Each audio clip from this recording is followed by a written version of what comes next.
Welcome to the first AP ECE Chemistry Chapter 8 Thermochemistry Problem Set answer session with me, Mr. Wilkosz. We'll try to do about 3 questions per session, so let's go. The first question, number 1. Titanium has a specific heat of 0.523 joules per gram times degrees Celsius. You have a certain mass of titanium that's absorbing a certain quantity of heat. So you've got a certain mass of titanium there. It's absorbing a certain quantity of heat, and they want to know what the change in temperature is. You use Q equals mc delta T. The specific heat is given above, the mass is given, and the amount of heat is given. So you need to then solve for delta T, and that's what this math over here shows you. It's 1.55 degrees Celsius. Question 7. Alright, you have 2 grams of magnesium sulfate. It's dissolving in water with a given density in a coffee cup calorimeter, and you have a certain amount of heat evolved. So the first part is to write a balanced equation for this process. It's not really a chemical reaction per se. You have 2 things dissolving, separating, and becoming aqueous substances. It is exothermic. Yes, it is exothermic. It's exothermic because heat is evolved, aka released, so the heat of the reaction will have a negative sign. They want to know what the Q of H2O is. That's the quantity of heat that's absorbed by the water. It should be the negative of the heat released from the reaction, so it should be positive 1.51 kilojoules, since the amount released from the process, rather not reaction, but the amount released from the process up here is categorized as a negative because it's exothermic. For part D of this, they want to know what the final temperature of the solution will be.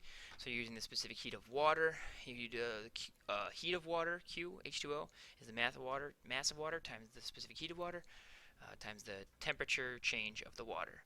So the water is absorbing the heat, so the temperature, final one, should go up. I rearranged Q equals mc delta T to solve for delta T. Plugged in my values for heat into the water in terms of joules, mass of water, and then specific heat of water. Make sure you deal with that convert to joules stuff, and so you're at least consistent in your cancellation of units. And you get your final answer here. It looks like it's 24.1 degrees Celsius is the change in temperature. Since temperature change is final minus initial temperature, and you know what the initial temperature is 25, you can figure out what the final temperature is. You add that onto there. 25 plus 24.1 gets you a 49 degrees Celsius final temperature. And then, just for context, they're having you to convert it into Fahrenheit so you can see what these temperature changes are like. It's starting at 77 and finishing at 120. Problem 13. You're dealing with fructose, C6H12O6, remember from all your bio days, and you're burning a sample. You're burning in a bomb calorimeter, and the heat capacity, capital C, of the bomb calorimeter is given to you as 2.115 times 10 to the 4th joules per degrees Celsius.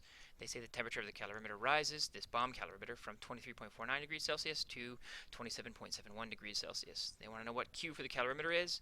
So QCal is capital C cal, the heat capacity, times delta T. Plug in your values, and you get a value in joules of 89,250 joules. They want to know Q for the reaction. It's the negative of this. So all the energy that was absorbed by the calorimeter was released by the reaction. For part C, they want to know Q for the combustion of 1 mole of fructose. Well, you combusted in the previous part 4.50 grams of fructose. So if you find out how many moles that is, and you know how much is released per that 4.50 grams, you can do sort of a little conversion. This is the amount of energy that's released for 4.50 grams. So if you divide that joules by the mole value, when you convert your 4.50 into moles, you can find out how many joules will be released per single mole.